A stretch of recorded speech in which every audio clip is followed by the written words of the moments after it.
참 재밌는 게요. 친척들, 가족들을 만난다는 게 참 재밌는 것 같아요. 그렇죠? 짧게는 뭐 며칠을 못 본 분들도 계실 거고, 길게는 수개월에 한 번 겨우 보게 되는 그렇게 가족들인데, 참 신기한 건 그렇게 오래간만에 보는 가족임에도 불구하고 그 가족들을 만나면 정말 엊그제 만났던 사람과 같이 반갑고 행복하고 서스럼 없이 많은 이야기를 나눌 수 있는 것 같습니다. 여러분들도 그러시죠? 그게 왜 그럴까 이렇게 한번 생각을 해봤어요. 물론 가족이기 때문에 그렇겠다라고 이야기하시는 분들도 계실 텐데요. 가족이기 때문만으로 그렇게 서스럼 없이 서로 어려움 없이 이렇게 인사할 수 있지는 않은 것 같습니다. 왜냐하면요, 실제로 뭐 그렇게 서로 만나서 화목하고 서로 서스럼 없이 얘기하는 가정이 있는가 하면, 또 반대로 서로 만나기만 하면 싸우고 서로 언성이 높아지고 서로 못 잡아먹어서 안달인 가족들도 있거든요. 그렇게 따지면 가족이라는 이유 하나만으로 그렇게 만나서 즐겁고 반가울 수 있는 것은 아니겠구나라는 생각이 듭니다. 그래서 제가 깊이 생각하면서 느껴진 게 뭐냐면, 서로 사랑하기 때문에 그런 것들이 가능하구나라는 생각이 들었습니다. 한 가족인 것도 가족이지만요, 우리가 서로 사랑하기 때문에 아주 오래간만에 만났다 할지라도 그 사람을 이해할 수 있는 것이고, 그 사람을 보고 싶은 것이고, 보고 싶기 때문에 그와 언제든 만나도 오랫동안 떨어져 있었다 할지라도 기쁜 것이고, 그 만남이 행복한 것입니다. 그렇죠? 그렇기 때문에 우리 모든 성도님들이 이번 설날에 행복하게 사랑하는 가족들과 즐거운 시간을 나누셨을 줄로 믿습니다. 갑자기 느닷없이 왜 사랑 얘기냐? 오늘 본문이 사랑 얘기잖아요. 고린도전서 13장. 너무나 잘 아시는 말씀. 솔직히 말하면 이 고린도전서 13장에 나와 있는 내용들은요, 믿지 않는 사람들도 아는 내용이에요. 왠지 아세요? 찬양으로 있잖아요. 찬양으로. 사랑은 언제나 오래 참고. 다 아시죠? 저는 솔직히 이게 그 성경이 있는 건지 몰랐어요. 옛날에 성경을 안 봤을 때는 가끔 텔레비전에 뭐 이렇게 가요 무대 같은데 비슷한 거 이렇게 보면은 왜 이렇게 나이 드신 분들이 나와가지고 이렇게 노래를 불러요. 부부끼리 와가지고. 그걸 보면서 저런 노래도 있구나. 부부끼리 부르기에 참 좋겠다. 사랑하는 부부들끼리 부르기에 참 좋겠다라고 생각을 했는데, 제가 이제 교회 그래도 다니고 성경 말씀 보고 또 설교 말씀을 들으는데 갑자기 그 노래 가사가 여기 성경에 써 있는 거예요. 그래서 그게 이거구나. 저는 솔직히 그때 깨달았거든요. 물론 우리 예전부터 신앙생활을 해오셨던 분들은 듣자마자 저건 찬송가 고린도전서 13장에 있는 내용이구나 아셨겠지만, 저처럼 잘 몰랐던 사람들도 있답니다. 근데 이 어찌 보면 너무나 잘 아시는 성경 말씀, 그리고 이 뻔하니 성경 본문을 가지고 설교를 해야 된다라고 생각을 했을 때, 제가 하겠다라고 했지만 막상 준비하는 가운데 어렵더라고요. 도대체 이 본문 말씀을 어떻게 설교해야 될까? 그런데요, 그냥 어렵게 생각하지 말고, 내가 이 본문 말씀을, 제가 이 13장 특별히 13절 같은 경우는 수시로 이렇게 차를 타고 다니거나 그럴 때마다 머릿속에 기억에 남는 말씀이었거든요. 그래서 항상 그 말씀을 어디를 다니거나 이렇게 있을 때 묵상했던 말씀이기 때문에 그때 깨달았던 것들을 함께 나누면 좋겠다라는 생각이 들었습니다. 그래서 오늘 본문에서도 보시면 아시겠지만, 그런즉 믿음, 소망, 사랑, 이 세 가지는 항상 있을 것인데 그 중에 제일은 사랑이다. 사랑이라 라고 사도 바울이 고린도 교회에 이야기하는 것이 아닙니까? 왜 사랑일까? 왜 사도 바울은 이 믿음, 소망, 사랑 그 중에서도 가장 큰 것이 사랑이라고 이야기했을까? 그것을 함께 제가 묵상하면서 깨달은 것들을 함께 나누길 원합니다. 그 첫 번째는요, 왜 사랑이 가장 큰가? 그 첫 번째는 바로 사랑할 때 온전한 믿음이 완성되기 때문입니다. 여러분 아시겠지만요, 믿음과 사랑은요, 어찌 보면 뗄래야 뗄 수 없는 관계에 있습니다. 그냥 우리가 그냥 편안하게 사랑을 이야기하기 쉽게 한다면 남녀 간의 사랑을 이야기할 수가 있겠죠. 남녀 간의 사랑에 있어서 믿음이 없으면은요, 굉장히 불안합니다. 다들 아시죠? 어떠한 사랑 관계가 있을 때 그 안에 믿음이 없이는 그 사랑은 어찌 보면 깨어지는 것들을 우리가 많이 보게 되죠. 그래서 뭐 한쪽 남자든 여자든 누군가가 바람을 폈다. 그러면 첫 번째 얘기하는 것이 무엇입니까? 사랑이 깨졌어라기보다 너와 나의 믿음이 깨졌어. 그래서 난 너희 더 이상 사랑할 수가 없어 라고 이야기하는 것을 우리가 볼 수 있습니다. 결국 이 믿음과 사랑은 어찌 보면 같이 갈 수밖에 없는 것인데요. 근데 여기서 더 핵심적인 것은요, 제가 나누고자 하는 것은 바로 믿음이 우선이 아니라 사랑이 있을 때에 믿음이 완성된다는 것입니다. 물론 사랑 없이도 믿음이 있을 수 있습니다. 하지만요, 사랑이 없는 믿음은 언젠가는 깨어질 수밖에 없는 믿음입니다. 왠지 아세요? 이렇게 이야기 드리면 좀 쉬울 것 같아요. 어떤 사람이 어떠한 우리 가운데 계속해서 관계를 맺으면서 우리에게 그 모습을 계속 보여줍니다. 자신을 나타내죠. 우리가 그 모습을 볼 때 그가 하는 행동을 통하여서 그가 어떠한 행동을 계속해서 똑같이 꾸준히 그 일을 하고 있는 것을 바라보면 우리는 그 행동에 있어서 그 사람을 믿을 수밖에 없는 것이죠. 설명이 쉬운지 잘 모르겠네요. 이해는 되시죠? 예. 그러니까 어떠한 사람이 어떠한 행동을 계속해서 함으로 통하여서 그 행동에 변함없는 행동을 취할 때 우리는 그 사람이 그 행동을 하지 않아도 그 사람이 어딘가에서 내가 보지 않는 그곳에서 동일한 행동을 하고 있을 것이라고 믿게 됩니다. 그것이 믿음이죠. 하지만요, 그 믿음은 언젠간 깨어질 수밖에 없는 믿음이에요. 왜요? 내가 그렇게 믿었던 그 사람이 그 행동을 취하지 않게 되면 내가 믿었던 믿음하고는 다른 행동을 취하기 때문에 그 믿음은 흔들릴 수밖에 없는 것이고 깨어질 수밖에 없는 것입니다. 그렇기 때문에 우리가 누군가를 만나면서 그 사람을 믿는다라고 하지만 결국은 그 사람을 믿는 것은 우리가 바라보는 것 한에서 믿을 수밖에 없다라는 거예요. 결국 우리 눈앞에 나타나 있는 그 현실을 우리 눈앞에 있는 모습을 바라봄으로 그 모습을 본 것 그대로만 믿을 수 있는 것이 바로 그냥 믿음입니다.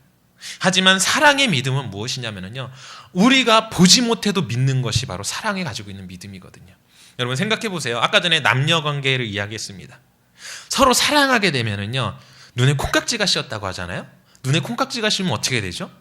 그 사람이 어떠한 잘못된 행동을 했다 할지라도 내 눈엔 그렇게 보이지 않아요.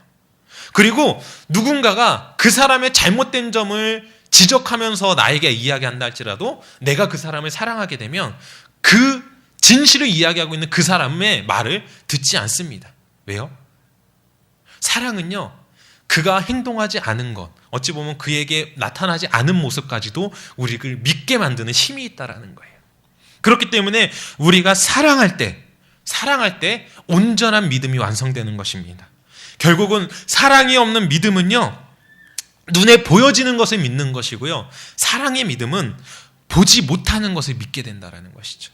우리가 아까 전에 찬양하지 않았습니까? 이 눈에 아무 증거 아니 배워도 믿음만 해가지고서 나아간다. 그 믿음이 어떻게 가능한지 아세요? 우리가 주님을 사랑할 때 우리가 나아갈 수 있는 것입니다. 그러니까 이 사랑의 관계, 이 남녀 간의 사랑을 우리 신앙 안에서 받아들여서 이야기한다면요, 우리가 주님을 사랑하면요, 주님이 우리 가운데 나타나지 않으셨다 할지라도 우리는 주님의 말씀을 믿고 나아갈 수가 있는 힘이 생기는 거예요. 여러분. 그런데 이런 사랑이 없는 믿음, 신앙 안에서 이런 사랑이 없는 믿음을 갖고 있는 사람은요, 시험거리가 오면 바로 넘어집니다. 여러분 생각해 보세요. 내가 지금까지 경험했던 하나님만을 믿는 사람들, 하나님께서 나에게 복 주신 걸 받아야만 그걸 믿었던 사람들, 그렇기 때문에 내가 받아왔기 때문에 하나님께서 복을 주시겠구나 하고 믿는 사람들은요, 어느 순간 하나님께서 어떠한 문제로 인하여서든 그 사람을 훈련시키기 위하여서 그 사랑을, 곧 그 복을 끊으시면 어떻게 되는지 아십니까? 그 신앙이 흔들릴 수밖에 없어요. 왜요? 보고 믿기 때문에, 내 눈에 보여지는 것을 믿기 때문에 하나님이 나타내시는 게 없으니까 믿지 못하는 겁니다. 그러니까 어찌 보면 우리가 하나님 앞에 큰 복을 받는 것이 굉장히 축복이기도 하겠지만 그 복을 통하여서 우리의 믿음이 들어온다면 그게 또한 굉장히 우리에게 약점이 될 수도 있는 것이라는 거죠. 결국 우리가 아무런 문제 없이 어찌보면 우리 가운데 느껴지지 않는다 할지라도 우리 가운데 하나님을 사랑하는 마음을 통하여서 하나님 믿고 나아갈 때 그것이 우리에게 어찌보면 복된 것이다라는 것이죠. 왜요? 어떠한 시험거리가 온다 할지라도 우리가 그 사랑의 힘으로, 그 사랑의 믿음으로 흔들림이 없이 나아갈 수 있게 되기 때문입니다. 여러분, 다니엘 아시지 않습니까? 그래서 다니엘이 이런 얘기를 하잖아요. 그리 아니하실지라도 그 믿음이 우리 가운데 있어야 된다라는 겁니다. 근데 그 믿음이 가능한 것은요, 바로 우리가 하나님을 사랑할 때, 우리가 남녀를 사랑하는 것과 같이, 우리가 이성을 사랑하는 것과 같이, 그를 사랑하여서 그가 어떠한 잘못을 하여도, 아니면 그가 나에게 믿음을 못 준다 할지라도 그 사랑의 힘만으로 눈에 콩깍지가 씌어서 그를 믿고 따라가는 것과 같이, 우리가 하나님을 사랑할 때, 우리가 그렇게 사랑할 때 우리가 하나님의 믿음 가운데서 바로 설 수 있는 것이죠. 어찌 보면 그것을 하나님께서 우리 가운데 먼저 보이셨잖아요. 여러분 생각해 보세요. 하나님께서 이 땅 가운데 오신 이유가 무엇입니까? 우리를 구원하기 위하여서요. 여러분, 우리는 죄악밖에 짓지 않는 자들이었습니다. 심지어는 도저히 안 되겠기에 구약 시대에는 노아를 통하여서 노아 가족만 냅두고 다 죽였어요. 왜요? 그들이 너무나 죄악되고 너무나 범죄하여서 그들을 다 죽였습니다. 그런데 노아를 믿었다라는 거죠. 그렇기 때문에 그 사랑으로 노아와 그 가족을 살리셨습니다. 여러분, 하나님께서 지금 이 땅 가운데 우리에게 오실 수 없는 분이십니까? 우리를요, 말 한마디 해도 깨끗이 쓸어버리고 다시 만드실 수 있는 그러한 분이세요. 하지만 그의 사랑으로 이 땅 가운데 오셨고, 그 사랑 가운데 무엇이 있는지 아십니까? 내가 사랑하는, 내가 만든 나의 자녀들인 바로 정민이가, 바로 우리 모두가, 우리들이, 이 자녀들이 나를 믿고 나를 사랑하고 그리하여서 정말 이 땅을 아름다운, 내가 태초에 만들고자 하였던 그 천국과 같은 모습을 만들지 않을까라는 믿음을 가지고 우리를 살려놓고 계신 것이잖아요. 전 그렇게 생각합니다. 왜요? 하나님이 우리를 쓸어버릴 수 없어서 못하시는 분이 아니거든요. 우리를 사랑하시고 또한 우리를 믿기 때문에 우리가 보여드리는 것은 없지만, 우리가 주님 앞에 믿음의 어떠한 확신을 드린 것은 하나도 없지만, 주님께서는 우리를 믿기 때문에 그 사랑을 통해서 우리 가운데 나타내셨다라는 것이죠. 그렇기 때문에요, 사랑이 있는 믿음, 사랑이 전제한 믿음이 완전한 믿음입니다. 우리도 동일하게요, 지금 어찌 보면 하나님께서 나를 통하여서 역사하시고 나에게 보여주시는 것이 있을 수도 있지만, 그것은 보여진 믿음입니다. 그것을 더 넘어서 지금 내 눈에 보이지 않지만, 지금 나와는 어찌 보면 상관없는 것 같고 나에게 나타나있진 않지만, 내가 주님을 사랑함으로 주님께서 이 성경 가운데 나타내신 그 모든 것들이 나를 통해서 이루어질 것이다라는 믿음, 그리고 하나님께서 나를 사랑하시고 나를 믿고 계신다라는 그런 확실한 믿음을 가지고 나아가시는 우리 성도님들 되셨으면 너무나 좋겠습니다. 두 번째는요, 바로 사랑할 때 현실을 넘어선 소망을 갖게 된다라는 것입니다. 여러분, 왜 믿음, 소망, 사랑 그 중에 제일은 사랑이냐? 바로 사랑이 있을 때 그 소망도 현실을 넘어선 소망, 온전한 소망을 우리가 갖게 된다라는 것이죠. 여러분, 소망이 무엇인지 아십니까? 그걸요, 국어사전으로 본다면 국어사전은 이렇게 얘기합니다. 바라는 것, 바라보는 것이라고 이야기합니다. 여러분, 우리가요, 사랑하기 때문에 바라는 수 있는 거거든요. 우리가 사랑하기 때문에 바라볼 수 있는 것입니다. 갑자기 막연하게 이렇게 얘기하면 도대체 사랑하고 바라보는 거, 소망하는 거하고 무슨 관련이 있을까라고 이야기하실 수도 있어요. 제가 그래서 계속 생각했습니다. 이것을 어떻게 설명드리는 게 가장 쉬울까? 근데요, 이것을 설명할 수 있는 가장 좋은 게 한 가지 있더라고요. 그것은 뭐냐면요, 이제 우리 소망이나 주화는 잘 모르겠지만 우리 이제 권사님들이나 다른 분들은, 이제 자녀를 키워보신 분들은 아마 아실 거예요. 우리가 자녀들을 사랑하지 않습니까? 사랑하시죠. 사랑하기 때문에 그들이 지금 나에게 보여주는 모습을 넘어서 그들을 향하여서 어떠한 꿈을 바라보게 되는 것입니다. 그에게 소망을 갖게 되는 것이죠. 우리 소망이를 말하는 건 아니고요, 뭐 물론 그 뜻도 그 뜻이겠지만, 우리가 그 자녀가 지금은 우리 가운데 아무것도 보여주는 것이 없어요. 되려 우리한테 말썽을 부리고 우리의 말을 듣지 아니하고 어쩌면 순종치 아니하고 자기 마음대로 하려고 하는 그 모습, 어찌 보면 현실적으로는 기대할 수 없는 모습입니다. 전혀 나은 것, 더 나은 삶을 살아갈 것이라고 바라볼 수 없는, 소망할 수 없는 그러한 삶을, 현실을 보여주고 있는 것들이 바로 어찌 보면 우리 자녀들의 모습이죠. 하지만 그럼에도 우리 부모님들은 내 자녀를 사랑하기 때문에 어떻게 합니까? 그에 대한 소망을 갖게 되는 거예요. 이 자녀가 지금은 이렇지만 조금 더 성장하면서 하나님을 믿게 되고 하나님과 더욱더 동행하는 삶을 살아가게 되고, 또한 지금과는 다른 삶을 살아서 더 낫고 더 좋은 삶을 살아갈 것이다라고 소망을 갖게 된다는 것입니다. 근데 여러분 생각해 보세요. 같은 나이대에 나와 관련 없는 한 아이를 바라본다고 해보십시오. 내 자녀가 아닙니다. 그냥 내 자녀 친구예요. 그 자녀를 바라보면서 소망을 가지실 것 같으세요? 안 생겨요. 왜 안 생길까요? 그와 나는 관련이 없거든요. 그냥 내 자녀의 친구일 뿐이거든요. 그 자녀에 대한 사랑이 없기 때문에 어찌 보면 그 자녀에 대한 소망도 특별하게 생겨나는 게 없는 겁니다. 그냥 그 자녀의 현실을 바라보고 마는 것이죠. 내 자녀의 친구가 공부도 열심히 하고 뭔가 잘한다. 아, 쟤는 공부도 열심히 하고 지금 이러고 있으니까 커서 좋은 사람이 되겠구나. 이건 소망하는 게 아니죠. 왜요? 지금 하고 있는 모습대로만 자라나면 그렇게 될 거니까. 하지만 내 자녀가 그렇게 살지 못함에도 불구하고 그 자녀와 같은, 그 친구와 같은 삶을 살 것이다라고 소망할 수 있는 거, 바로 우리 안에 사랑이 있기 때문에 가능한 것입니다. 여러분, 솔직히 저도 저희 솔지를 바라보면은요, 참 재밌는 게 자녀를 낳고 나서 누군가 그러더라고요. 자녀를 낳으면 내 자식은 천재인 줄 안다고, 모든 사람들이. 저도 가끔 저희 솔지를 보면서 얘가 진짜 천재가 아닐까? 라고 생각할 때가 있습니다. 왜냐면은요, 16개월밖에 안 살았거든요, 솔지가. 근데 말귀를 다 알아듣는 거예요. 오늘도 저희가 이제 저희 아내가 그 처갓집이 굉장히 추운 곳이거든요. 지역이 추운 게 아니고요, 그 집이 어마어마하게 춥습니다. 서울인데도 정말 가서 있으면 이렇게 입김이 나와요. 이렇게 하얗게 막 말을 하고 있으면. 그렇게 추운 곳에서 살다 보니까 저희 집이 이렇게 딱 이사 오고 나서 보일러를 안 틀어도 자기 집보다 따뜻하다라는 이유로 보일러를 잘 안 뗐어요. 결혼 초부터. 그래갖고 오늘도 동일하게 이제 아침 일하는데 너무 추운 거예요, 저는. 그래서 이제 솔지도 춥고 그래갖고 딱 있는데, 얘기가 길어지네요. 그냥 간단하게 말하면 너무 추운데 솔지가 이제 맨발로 막 다니길래 제가 솔지한테, 솔지야, 엄마한테 가서 양발 신겨달라 그래. 그랬더니 갑자기 얘가 저희 아내한테 막 걸어가면서 방바닥에 떨어지는 양발을 탁 들고서는 엄마한테 가는 거예요. 그 모습을 보면서, 이야, 쟤 좀 봐. 저걸 알아듣다니. 그리고 또 한 번은 오늘 저희 아내가 저희 솔지한테 쓰레기통을 가르쳐 줬대요. 그래서 이제 자기가 이제 오줌 싼 기저귀를 제가 이렇게 해가지고서 묶어서 놨더니 저희 아내가 솔지한테 주면서, 솔지야, 쓰레기통에다 버리고 와 라고 이야기하는 거예요. 그래서 에이, 설마, 그거는 저는 한 번도 못 봤기 때문에 설마 했는데 갑자기 쫄래쫄래 가더니 현관 앞에 있는 쓰레기통에다 톡 버리고서 오는 거예요. 그래서 이야, 대단하구나.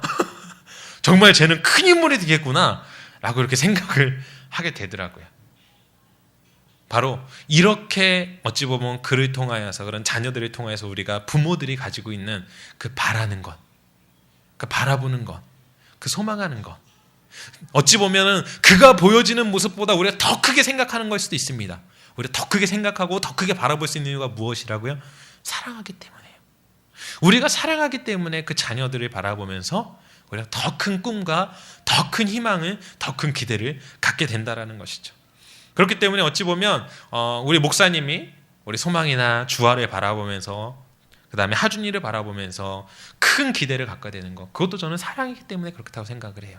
뿐만 아니라 우리 교회에 나오는 우리 학생들, 어찌 보면은 세상 사람들은 쟤네들 공부도 안 하고 어떻게 하지라고 걱정하는 사람도 있을 수 있습니다. 근데요, 목사님이나 저나 사모님, 우리 이제 그들을 양육하는 우리 모두들은요, 걱정하지 않아요. 왜요? 그들이 더욱더 성장할 것을 우리는 바라보거든요. 현실을 넘어서, 지금 그들이 보여주고 있는 현실을 넘어서 그 미래에는 더 크게 성장되어지고 더 큰 인물이 될 것이다라는 걸 우리는 바라보게 되고 또한 바라고 있거든요. 바로 그것이 소망하는 것입니다. 왜 그것이 가능하냐? 바로 우리가 그들을 사랑하기 때문에. 그래서 우리 교회의 모토가 이것 아닙니까? 가족과 같은 교회, 군대와 같은 교회. 결국 그 가족의 사랑 안에서 그들을 훈련시켜 군대로서 성장시키는 그 첫 번째 사랑이 되어지는, 우리 교회 안에 사랑이 있기 때문에 그들을 믿는 거예요. 그리고 또한 그들에게 소망을 갖는 것입니다. 여러분, 그렇기 때문에요, 이 사도 바울은 믿음, 소망, 사랑, 이 세 가지는 항상 있을 것인데 그 중에 제일은 사랑이다라고 우리 가운데 이야기해 주고 있는 것입니다. 이 이야기는요, 어찌 보면 바로 우리 12년도 우리 표와도 연결시켜서 이야기할 수 있어요. 여러분 생각해 보세요. 일어나라, 빛을 발하라. 이것은요, 말 그대로 하면 주님께서 우리 가운데 지금 명령하시는 것이거든요. 한믿음 교회에 있는 모든 성도들아, 일어나 빛을 발해라. 그러한 말씀입니다. 근데 여러분 생각해 보세요. 우리가 무엇이 간데? 도대체 우리가 뭔데 일어나 빛을 발할 수 있겠습니까? 우리가 세상 사람들이 바라보기에 뭐가 잘난 게 있습니까? 아무것도 없어요. 그런데 주님께서는 우리 가운데 2012년도 표어로 일어나 빛을 발하라 라고 이야기하십니다. 왜요? 주님께서 우리를 사랑하시기 때문에, 그리고 믿고 계시기 때문에, 그리고 우리에 대한 소망이 있기 때문에 우리 가운데 말씀하시는 겁니다. 아무개야, 한믿음 교회를 섬기고 있는 아무개야, 일어나 빛을 발해라. 나는 너를 사랑한다. 나는 너를 믿는다. 나는 너에 대한 소망이 있다. 그렇기 때문에 일어나 빛을 발하거라. 지금 우리 가운데 이야기하고 계신 것입니다. 여러분, 지금 내 현실을 바라보지 마십시오. 주님께서는요, 우리의 현실을 바라보는 것이 아니라 사랑의 눈으로, 사랑의 힘으로 믿고 우리 가운데 소망을 가지고 나아가길 원하고 계십니다. 마지막으로 한 가지 말씀드리고 말씀을 정리하려고 하는데요. 우리가 이렇게 사랑이 굉장히 크고 제일이다라고 이야기하는데, 아마 우리 성도님들은 아마 오해를 안 하실 텐데, 이 이야기는 어찌 보면 우리 이제 학생들, 우리 자녀들에게 하는 이야기입니다. 우리 자녀들은요, 이 사랑이 제일 크기 때문에 우리 부모님들은 너희를 사랑해! 라고 이야기하면 한 가지 오해하는 것들이 있어요. 사랑에 대한 오해죠. 그것이 무엇이냐면 그냥 사랑을 방치로 생각할 때가 너무나 많다라는 것입니다. 사랑한다면 나를 좀 가만히 놔둬줬으면 좋겠어 라고 이야기할 때가 너무나 많아요. 모르겠어요. 우리 소망이하고 주아는 안 그럴 줄로 믿습니다. 근데 많은 사람들이요, 아멘 안 하는데요. 우리 소망이하고 주아뿐만, 그 주아가 아닌 다른 자녀들을 보면요, 아니 왜 우리 부모님들은 나를 못 잡아 안달이지? 그냥 나를 가만히 좀 놔둬줬으면 좋겠는데, 아니 왜 사랑한다면서 왜 나를 이렇게 귀찮게 구는 거야? 라고 하는 사람들이 있을 수 있습니다. 그런데요, 여러분, 사랑과 방치는요 정반대입니다. 사랑의 반대말이요 바로 방치거든요. 사랑하기 때문에요, 어찌 보면 참견하는 것입니다. 왜요? 더 잘 되길 원하기 때문에. 사랑하기 때문에 때로는 혼을 내는 겁니다. 왜요? 그렇게 해서라도 이 자녀가 좋은 길을 갈 수 있기를 바라기 때문에. 그렇기 때문에 사랑은 그냥 내 하고 싶은 대로 하게 내두고 내가 내 뜻대로 우리 부모들이 가만히 있어주길 원하는 것이 아니다라는 것이죠. 이와 마찬가지로요, 우리가 믿음 생활을 하면서 어떠한 문제거리가 일어나는 것, 하나님이 우리를 사랑하기 때문에 좀 주시는 거예요. 왜요? 우리를 훈련시키기 위해서, 더 큰 것을 주기 위하여서, 더 나은 것을 주기 위하여서 우리를 시험하신, 우리를 어찌 보면 시험이라고 하면은 이렇게 하실 것 같아서 우리를 훈련시키시는 것입니다. 그렇기 때문에 우리 가운데 어떠한 문제들, 우리 가운데 어떠한 참견들, 어떠한 그런 상황들이 왔을 때, 하나님께서 나를 너무나 사랑하시는구나. 그렇기 때문에 나에게 더 큰 것을 주시기 위하여서 나를 사랑으로서 훈련시키시고 나의 믿음을 더욱더 강건하게 하시고 내가 주님을 더욱더 바라보며 그 소망할 수 있도록 주님의 것을 바라볼 수 있는 그 믿음의 눈을, 그 바라봄의 것들을 우리 가운데 주시기 위한 것이구나 라고 믿고 의지하시는, 그리고 그것을 위하여서 우리가 더욱더 훈련받는 것에 기뻐하시는 우리 성도님들 되셨으면 좋겠습니다. 그래서 정말 2012년도 우리 교회의 표어와 같이 진정으로 하나님이 우리 가운데 믿고 우리를 사랑하셔서 믿고 우리를 또한 우리 가운데 소망을 두심으로 우리 가운데 이 주신 이 표어의 말씀대로 우리가 정말 일어나서 빛을 발하고 우리가 속한 그곳 가운데에서 그리스도의 향기를 마음껏 펼쳐나가는 우리 성도님들 되셨으면 너무나 좋겠습니다.